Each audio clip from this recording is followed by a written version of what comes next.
Diawali dengan sebuah adegan kecelakaan. Namun ternyata itu hanyalah mimpi. Dia adalah Vidya, dan ia masih teringat dengan mimpinya itu.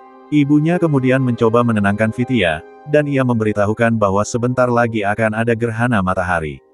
Hari ini Vidya mengikuti acara bersama teman-teman sekolahnya. Ia pun menyiapkan perlengkapan untuk acara tersebut. Film kemudian menampilkan seseorang dengan pakaian aneh seperti seorang penyihir. Setelah semua murid berkumpul, seorang guru pun memandu untuk segera melakukan perjalanan kegiatan sekolah tersebut.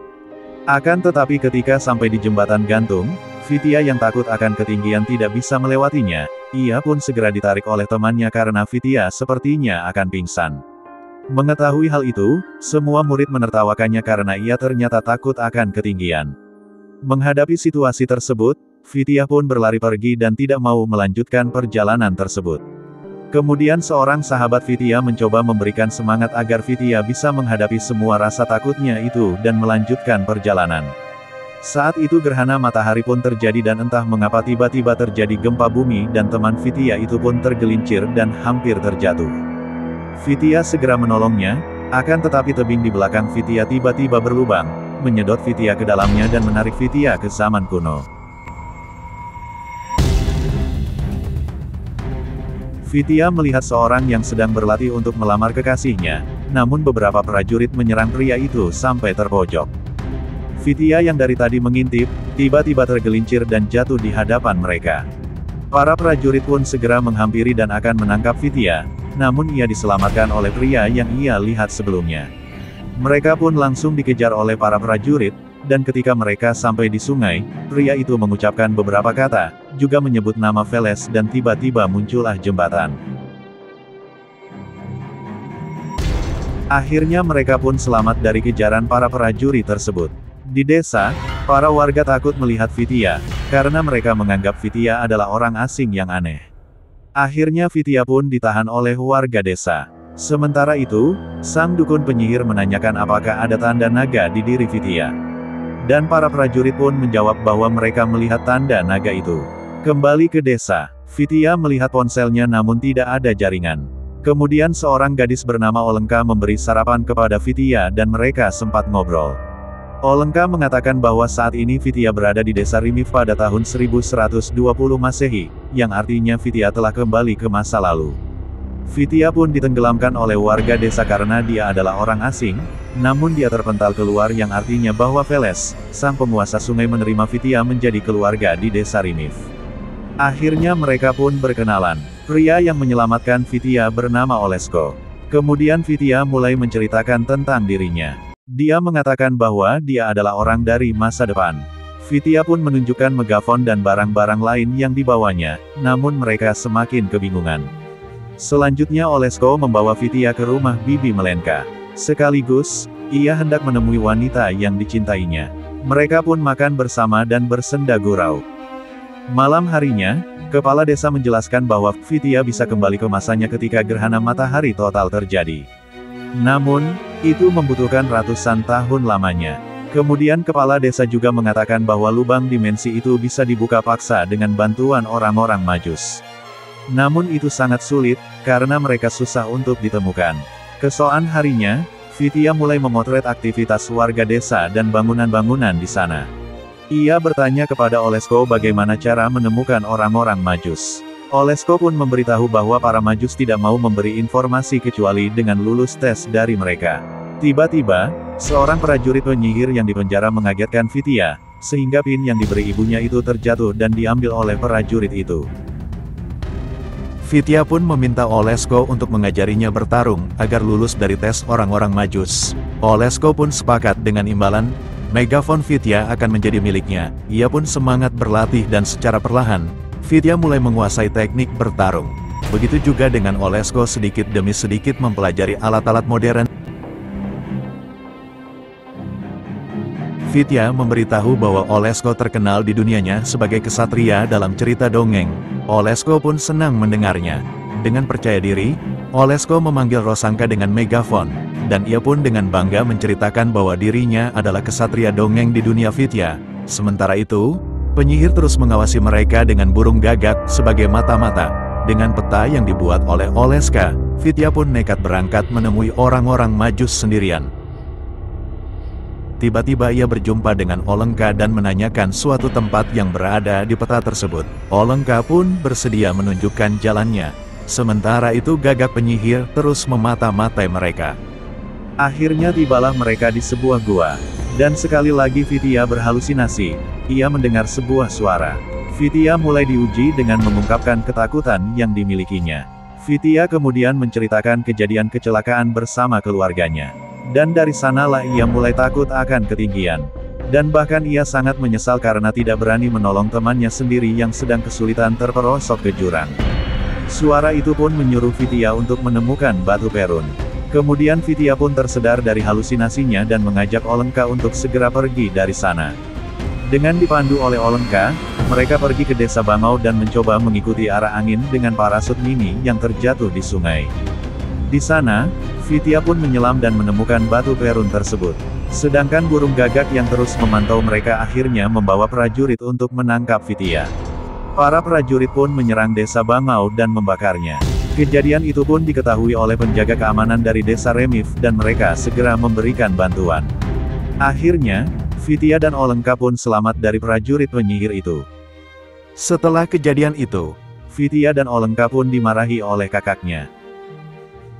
Sementara itu, ketua prajurit marah kepada penyihir yang tidak berhasil dengan triknya dan bahkan semakin mengurangi pasukannya. Kali ini Fitya mencoba membuka gua tempat dirinya masuk ke dimensi lain.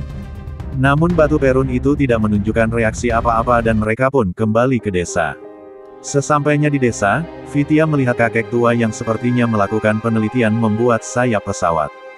Fitya pun memberitahu konsep dan teknik pembuatannya. Tiba-tiba seseorang datang dan memberitahu bahwa serangan prajurit penyihir ke desa Bangau waktu itu adalah untuk mencari batu perun. Mereka pun menyuruh Fitya untuk menyembunyikannya di atas menara pengintai. Fitya ragu dengan ketinggian menara tersebut, namun sang kakek berusaha mendampingi Fitya hingga ia berhasil ke puncak menara. Setelah mendapat tekanan dari para prajurit, sang penyihir kemudian mengerahkan badai petir ke desa Remif. Badai dan hujan es pun turun dengan dahsyat. Fitya melihat tahanan yang kesakitan tertimpa butiran es. Ia pun menutupi kurungan prajurit aneh itu. Di malam hari, petir menyambar menara pengintai. Puncak menara pun runtuh dan menimpa kerangkeng tahanan aneh itu bersama batu perun yang telah disembunyikan di sana. Dan, batu itu pun diambil oleh tahanan yang aneh. Kemudian ia pergi ke markas prajurit. Ternyata dia adalah adik dari kepala pasukan tersebut. Dia adalah Tugarkan. Tugarkan yang memiliki kekurangan fisik dan mental itu kemudian diusir oleh abangnya sendiri. Dan ia pun pergi dengan meninggalkan batu perunnya. Warga desa pun menyadari bahwa batu perun itu telah berasal di tangan prajurit penyihir. Mereka pun menyusun rencana dengan menyelesaikan pesawatnya dan menyerang prajurit di malam hari. Setelah mendapatkan batu perun, sang penyihir mencoba kekuatannya. Namun tidak berfungsi karena hanya orang yang terpilih yang bisa menggunakan kekuatan batu itu. Saat Olenka dan kakeknya berada di hutan, mereka diserang oleh para prajurit. Nasib malang, sang kakek tertusuk dan Olenka tertangkap. Warga Remif pun berduka karena kehilangan ketua mereka. Dengan kesal, Fitya pergi sendirian. Namun sial, ia malah tertangkap. Penyihir itu menyuruh Fitya mengeluarkan kekuatan batu perun. Fitya pun menyetujuinya tetapi sebelumnya ia meminta ranselnya. Ternyata di dalamnya banyak sekali petasan. Mereka tidak tahu tentang petasan. Mereka menduga Fitya sedang membuat ritual sihir. Dan dengan petasannya, Fitya mulai menyerang para prajurit. Akan tetapi upayanya gagal dan mereka pun kembali tertangkap. Akhirnya, dengan bantuan orang yang dicintainya, Fitya berhasil mengeluarkan kekuatan batu perun. Namun setelah itu, ketua prajurit menyuruh Tugarkan untuk membunuh mereka. Sementara penyihir telah membangkitkan monster dengan batunya. Tugarkan yang hendak menebas leher Fitya, teringat bahwa ia pernah ditolong oleh Fitya. Lalu Tugarkan justru melepaskan mereka berdua. Mengetahui hal itu, ketua prajurit langsung menghabisi Tugarkan. Sesampainya di desa, mereka mulai membuat rencana. Tak berapa lama, penjaga desa memberi peringatan. Ternyata, para prajurit dan penyihir membawa monster batu yang bernama Golem yang dibangkitkan dengan batu perun. Sang penyihir mengendalikan golem dengan batu itu. Pertempuran pun mulai terjadi. Warga Rimif menyerangnya dengan batu api, tetapi itu tidak berpengaruh sama sekali. Bahkan golem menyerang balik orang-orang yang menyerangnya.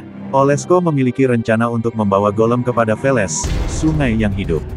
Olesko pun keluar dari gerbang. Dengan triknya, perlahan-lahan ia mengarahkan golem ke Veles. Olesko pun berhasil membuat golem kebingungan. Tepat di depan Veles, mereka pun masuk ke sungai secara bersamaan. Golem tertarik ke dasar dan tidak bisa keluar. Para warga pun senang karena Olesko berhasil dengan rencananya dan ia juga selamat. Tiba-tiba gerhana matahari kembali terjadi.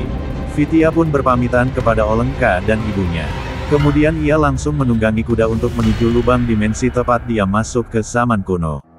Sementara itu pertempuran antara warga desa dan prajurit masih berlangsung dengan sengit.